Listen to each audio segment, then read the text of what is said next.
Bismillahirrahmanirrahim. Assalamu alaikum dear students.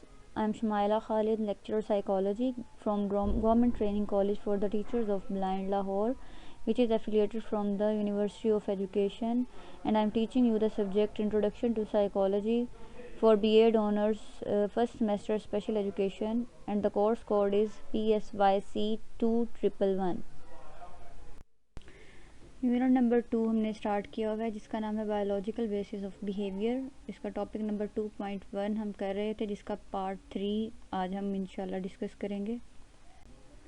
Agenda of today, हमारा जो आज का एजेंडा है, मतलब हमारा आज का जो टॉपिक है वह है 2.1, जिसका पार्ट 3 है communication in the nervous system. में हम कम्युनिकेशन बिटवीन न्यूरॉन के बारे में पढ़ेंगे। पहले हम कम्युनिकेशन विद इन न्यूरॉन पढ़ चुके हैं, इससे पहले हमने न्यूरॉन का स्ट्रक्चर देखा था। अब हम कम्युनिकेशन बिटवीन न्यूरॉन के बारे में पढ़ेंगे। कम्युनिकेशन बिटवीन न्यूरॉन्स मतलब दो न्यूरॉन्स के दरमियान communication. Process of communication between neurons के दरमियान जो कम्युनिकेशन है वो किस तरह से होती है, उसका प्रोसेस हम देख लेते हैं। The primary means of communication between neuron is synaptic transmission. तो सबसे पहला जो ज़रिया है कम्युनिकेशन का दो न्यूरॉन्स के दरमियान वो है साइनेप्टिक ट्रांसमिशन। अब साइनेप्टिक ट्रांसमिशन क्या होता है?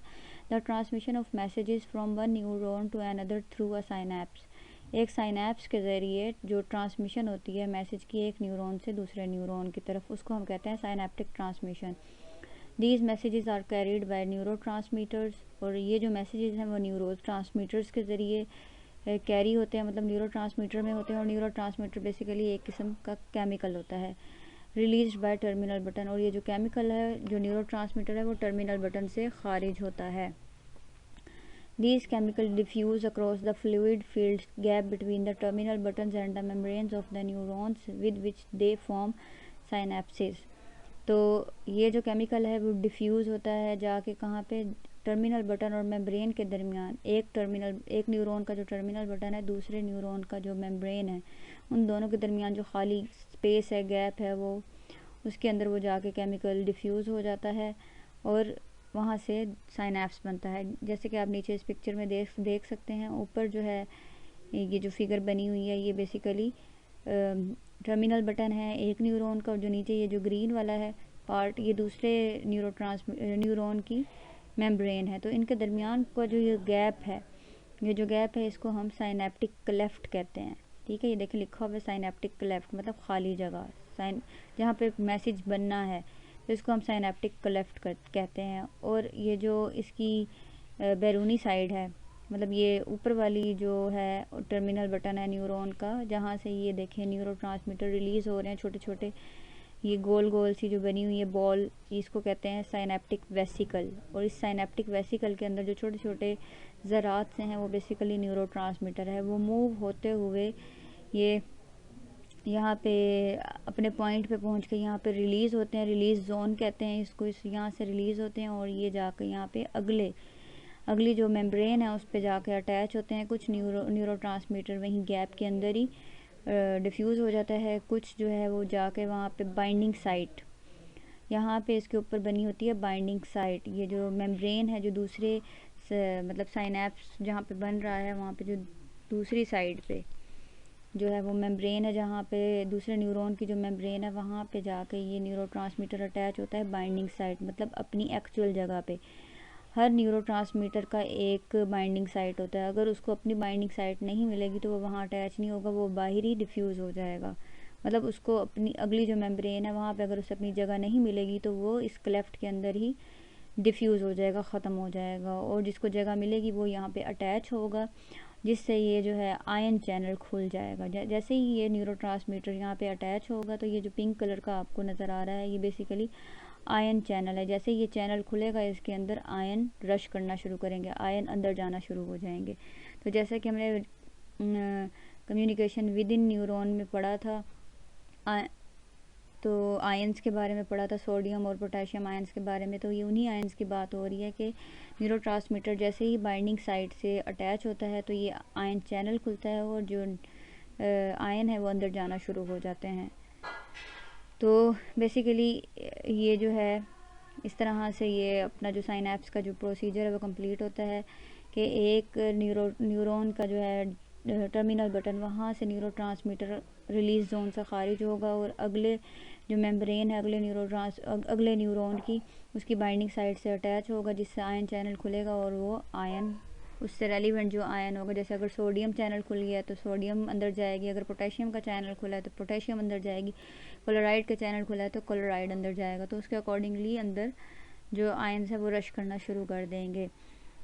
तो बेसिकली इसी तरह से एक न्यूरॉन से दूसरे न्यूरॉन की तरफ मैसेज कन्वे होता है। और ये जो बीच में जो ज़रिया है, जैसे ये बीच में जो गैप है, इसको हम साइनैप्स कहते हैं, साइनेप्टिक क्लेफ्ट कहते हैं इसको। Neurotransmitter produce post synaptic potentials, brief depolarization और हाइपरपोलराइजेशन। तो जो न्यूरोट्रांसमीटर है वो पोस्ट साइनेप्टिक पोटेंशियल्स क्रिएट करते हैं। तो पोस्ट साइनेप्टिक पोटेंशियल्स क्या होती है? ये जो मेम्ब्रेन है, दूसरे न्यूरॉन की जो मेम्ब्रेन है उसके ऊपर जब जाके न्यूरोट्रांसमीटर अटैच हो रहा है तो उसके ऊपर कोई ना कोई पोटेंशियल क्रिएट हो रही है, कोई ना कोई ताकत, कोई ना कोई कुव्वत लग रही है। तो इसको कहते हैं पोस्ट साइनेप्टिक, मतलब पोस्ट बाद में होने वाली, साइनैप्स के बाद होने वाली जो कुव्वत दूसरी मेम्ब्रेन को मिल रही है उसको हम पोस्ट साइनेप्टिक पोटेंशियल कहते हैं। वो डिपोलराइजेशन की सूरत में हो सकती है और हाइपरपोलराइजेशन की सूरत में। तो डिपोलराइजेशन हमने क्या देखा था कि अगर जो इसकी कुव्वत है, जैसे हमने देखा था कि मेम्ब्रेन जो है वो -70 पे होती है, उसका जो चार्ज है वो -70 होता है इंटरनली, तो नेगेटिव चार्ज होता है। तो अगर वो पॉजिटिव चार्ज की तरफ जाने लगेगी, मतलब अंदर जिस तरह हमने कहा कि यहाँ न्यूरोट्रांसमीटर अटैच होगा और चैनल खुल जाएगा। अगर सोडियम चैनल खुलता है तो सोडियम अंदर जाना शुरू हो जाएगी और सोडियम की मिकदार जब बहुत ज़्यादा हो जाएगी तो मतलब अंदर जो चार्ज है वो पॉजिटिव हो जाएगा। तो ऑब्वियसली जो हमारी मेम्ब्रेन है, हमारा जो न्यूरॉन है वो डीपोलराइज हो जाएगा। ठीक है, इसी तरह अगर अंदर नेगेटिव चार्ज ज़्यादा चला जाता है तो हाइपरपोलराइज हो जाता है। तो बेसिकली पोस्ट साइनेप्टिक पोटेंशियल्स में डीपोलराइजेशन और हाइपरपोलराइजेशन का प्रोसेस कंप्लीट होता है। Neurotransmitters exert their effects on cells by attaching to a particular region of a receptor molecule called the binding site। जैसे कभी मैंने आपको बताया, यहाँ पे न्यूरो ट्रांसमीटर जब रिलीज़ होता है तो दूसरे मेम्ब्रेन पे जाके अटैच होता है और वो अटैच होता है बाइंडिंग साइट पे, जहाँ पे उसकी अपनी जगह होती है, वहाँ पे जाकर वो बाइंड हो जाता है। अब हम कम्युनिकेशन बिटवीन न्यूरॉन में स्ट्रक्चर ऑफ साइनेप्सिस देख लेते हैं कि साइनेप्स जो होती हैं वो कितनी तरह की हो सकती हैं। Synapses are junctions between the terminal buttons at the end of the axonal branches of one neuron and the membrane of another neuron। तो जो साइनेप्स है बेसिकली वो जंक्शन है एक न्यूरॉन की टर्मिनल बटन से दूसरे न्यूरॉन की मेम्ब्रेन की तरफ। ठीक है, जैसा कि अभी हमने पीछे देखा कि एक न्यूरॉन का टर्मिनल बटन जो है और जो दूसरे न्यूरॉन की मेम्ब्रेन है उनके दरमियान जो बनने वाली है वो है साइनेप्स, उसको साइनेप्स कहते हैं। तो अब हम साइनेप्सिस की 3 टाइप्स देख लेते हैं, किस तरह से साइनेप्सिस अकर होती हैं। सबसे पहले जो है नंबर 1 पे डेंड्राइट्स, इसको एक्सोडेंड्रेटिक भी कहते हैं। Synapses can occur on the smooth surface of a dendrite और ऑन डेंड्रेटिक स्पाइन। अब आप यहाँ नीचे पिक्चर में भी देख सकते हैं, ए और बी पिक्चर में। तो डेंड्राइट्स में ये है कि जो साइनेप्स बनता है वो मेम्ब्रेन के बजाय डेंड्राइट के ऊपर बन रहा है। ठीक है, डेंड्राइट के ऊपर जो बन रहा है साइनेप्स, टर्मिनल बटन जो है, एक न्यूरॉन का टर्मिनल बटन दूसरे न्यूरॉन की डेंड्राइट पे जाके अटैच हो गया, स्मूथ सरफेस ऑफ डेंड्राइट पे, तो इसको एक्सोडेंड्रेटिक कहते हैं। इसके अलावा इसी तरह डेंड्राइट्स के ऊपर छोटी छोटी सी ये डेंड्रेटिक स्पाइंस बनी हुई होती हैं, थोड़ा सा उभराव होता है डेंड्राइट के ऊपर ना, ये जो तना सा है इसके ऊपर एक उभराव वाली स्पेस होती है। अगर जो टर्मिनल बटन है इसको जाके अटैच हो जाए तो इसको ये डेंड्रेटिक स्पाइन के ऊपर अटैच होगा, इसको भी हम एक्सोडेंड्रेटिक कहते हैं।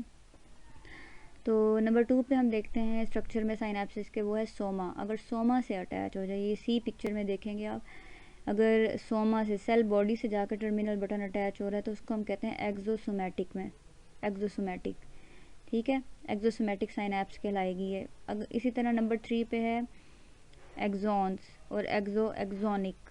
ठीक है, इसमें क्या है कि 2 टर्मिनल बटन, एक न्यूरॉन का एक टर्मिनल बटन और दूसरे न्यूरॉन का जो टर्मिनल बटन है वो दोनों आपस में अगर अटैच होते हैं, मतलब उन दोनों के दरमियान अगर मैसेज कन्वे होता है तो उसको हम एक्सोनिक कहते हैं।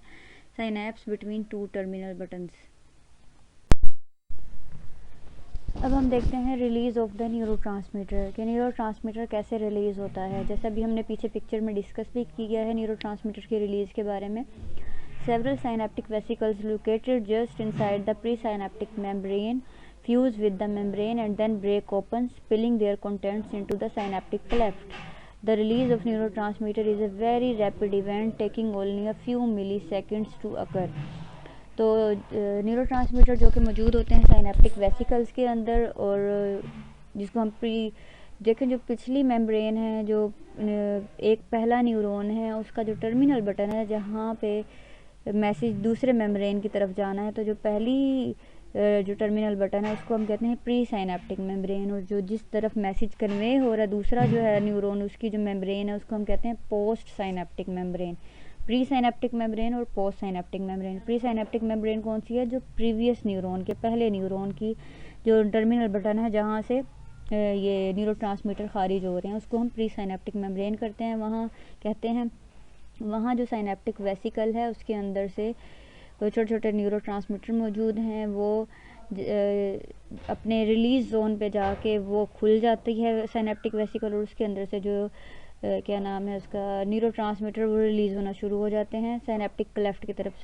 साइनेप्टिक क्लेफ्ट आपने पीछे देखा कि जहाँ पे साइनेप्स बन रहा होता है, दोनों न्यूरॉन्स के जो एक प्री साइनेप्टिक मेम्ब्रेन और पोस्ट साइनेप्टिक मेम्ब्रेन के दरमियान की जो जगह है उसको साइनेप्टिक क्लेफ्ट कहते हैं। तो ये जो न्यूरोट्रांसमीटर के जो रिलीज़ होने का अमल है ये बहुत शार्प और बहुत रैपिड होता है, मिली सेकेंड्स के अंदर ये अकर होता है। अब हम देखते हैं एक्टिवेशन और रिसेप्टर्स। किस तरह से न्यूरोट्रांसमीटर जब दूसरे मेम्ब्रेन की बाइंडिंग साइट को अटैच होता है तो जो वहाँ पे रिसेप्टर्स हैं वो किस तरह से एक्टिवेट हो जाते हैं। तो सबसे पहले इसमें हम देखते हैं post synaptic receptor. Post synaptic receptor क्या होता है?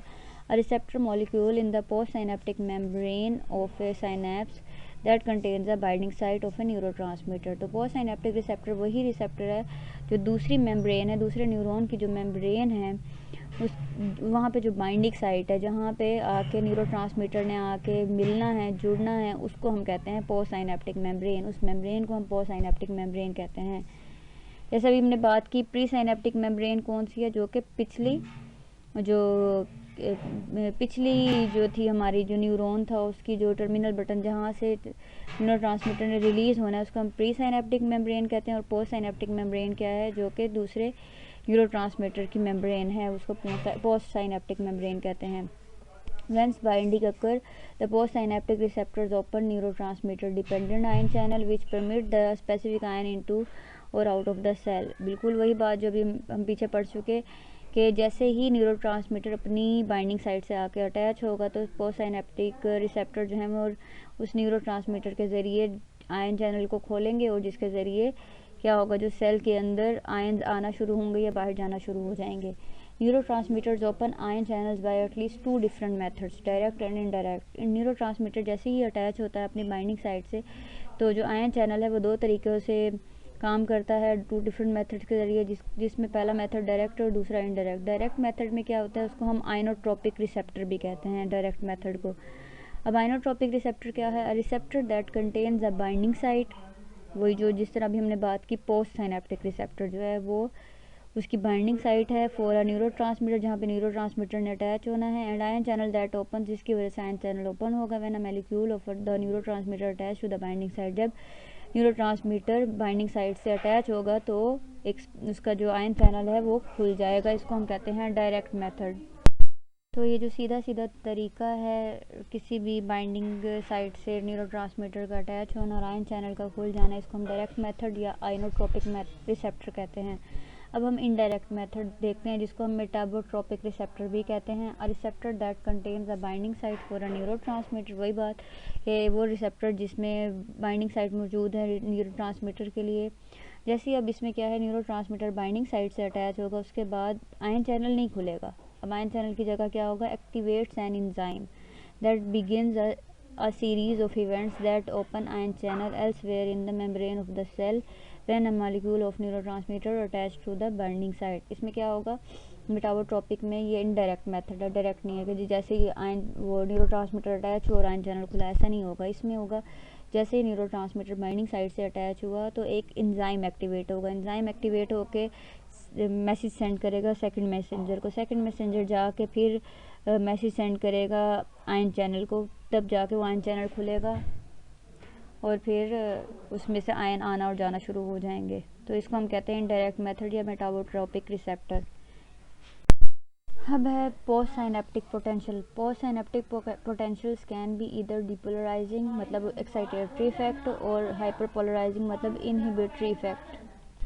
पोस्ट साइनेप्टिक पोटेंशियल्स के ज़रिए या तो मेम्ब्रेन डिपोलराइज होती है या हाइपरपोलराइज हो जाती है। तो इसमें सबसे पहले एक्साइटेटरी पोस्ट साइनेप्टिक पोटेंशियल मतलब EPSP, एन एक्साइटेटरी डिपोलराइजेशन जिसको कहते हैं। अगर एक्साइटेशन होगी तो मेम्ब्रेन डिपोलराइज होगी। अब एक्साइटेशन क्या है मेम्ब्रेन की, वो ये है कि जब साइनेप्स अक्कर होती है और न्यूरोट्रांसमीटर टर्मिनल बटन से रिलीज़ होता है, तो वो जो मेम्ब्रेन है पोस्ट साइनेप्टिक मेम्ब्रेन है, वहाँ पे जो पोटेंशियल अक्कर होगी वो इसको एक्साइट कर देगी मेम्ब्रेन को, और उसकी वजह से मेम्ब्रेन जो है वो मेम्ब्रेन सेल जो है वो डिपोलराइज हो जाएगा। जैसे कि अगर सोडियम ज़्यादा जाने लग जाए मेम्ब्रेन के अंदर, मतलब मेम्ब्रेन के अंदर नेगेटिव चार्ज होता है, अगर उसमें पॉजिटिव चार्ज ज़्यादा हो जाए तो क्या होगा, मेम्ब्रेन डीपोलराइज हो जाएगी, मतलब एक्साइटेशन हो जाएगी। तो हम इसको EPSP excitatory post synaptic potential कहते हैं। इसी तरह नंबर 2 पे इनहिबिटरी पोस्ट साइनेप्टिक पोटेंशियल मतलब IPSP, an inhibitory hyperpolarisation.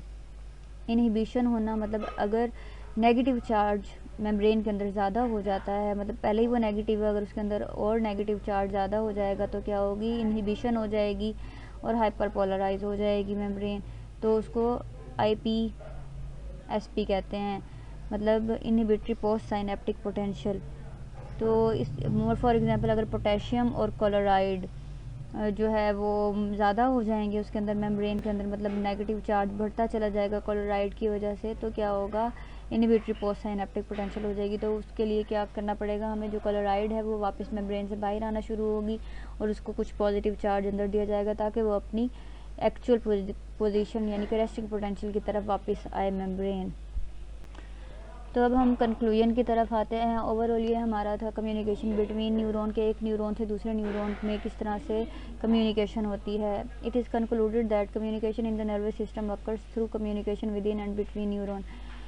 Finally हमने ये देखा जो नर्वस सिस्टम के अंदर कम्युनिकेशन होती है वो दो तरह से होती है, कम्युनिकेशन विद इन और कम्युनिकेशन बिटवीन न्यूरॉन के ज़रिए। Communication between neurons occur through the synaptic transmission, बिल्कुल साइनेप्टिक ट्रांसमिशन के जरिए कम्युनिकेशन बिटवीन न्यूरॉन्स होती है, दो न्यूरॉन्स के दरमियान जो कम्युनिकेशन होती है वो साइनेप्स के बनने के ज़रिए, तो साइनेप्स यानी कि मैसेज के कन्वे के बनने का जो ज़रिया उसके ज़रिए होती है। By this neural impulses create and the communication in the nervous system takes a part. इस तरह से न्यूरल इम्पल्सेस बनती हैं और कम्युनिकेशन नर्वस सिस्टम में अकर होती है। तो ओवरऑल ये हमारा communication in the nervous system complete हो जाता है। Okay dear students, thank you so much. अल्लाह हाफिज़।